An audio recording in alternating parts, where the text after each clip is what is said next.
3.5 मुहूर्तांपैकी एक असलेला शुभ दिवस म्हणजेच अक्षय तृतीया। आज आहे अक्षय तृतीया आणि तुम्हा सगळ्यांना अक्षय तृतीयाच्या भरपूर शुभेच्छा कॅनडामधून। या शुभ दिवशी आपण आपल्या घरात सुख, समृद्धी, धन, संपत्ती याची भरभराट व्हावी यासाठी आपण माता लक्ष्मी आणि विष्णूची पूजा करतो। त्या व्यतिरिक्त अक्षय कळशाची स्थापना सुद्धा करतो। आणि एवढंच नव्हे, आज सुरू केलेल्या प्रत्येक शुभ कार्यात सुद्धा तुम्हाला भरपूर यश मिळेल। त्याच सोबत आज आपण अन्नपूर्णा मातेची सुद्धा पूजा करणार आहोत। अक्षय तृतीया हा सण आपला फळांचा राजा आणि आपल्या मनाचा राजा म्हणजे आंबा याच्याशिवाय पूर्ण होत नाही। म्हणून आज खास असं आमरस, पुरी, मस्त बटाट्याची भाजी असा नैवेद्य छान असं देवाला दाखवायचं ठरवलेलं आहे। त्यासाठीच इथे सगळी तयारी माझी चालू आहे। प्रत्येक वर्षी येणारे हे सण आपण तेवढ्याच आनंद आणि उत्साहाने सेलिब्रेट करत असतो।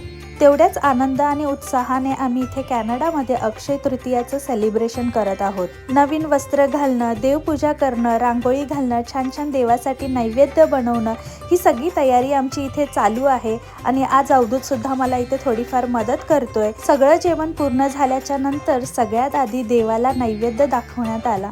त्यानंतर मग देवपूजा झाल्याच्या नंतर आम्ही सगळ्यांनी एकत्र मिळून जेवण केलेलं आहे। आज जेवणात भरपूर पदार्थ होते, तर काय काय पदार्थ बनवलेत हे सुद्धा तुमच्याबरोबर लवकरच शेअर करते।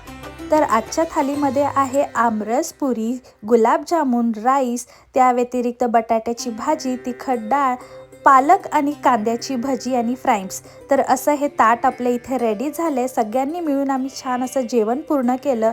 आय होप तुम्हाला हे बघायला आवडलंय। व्हिडिओ आवडल्यास लाईक करा।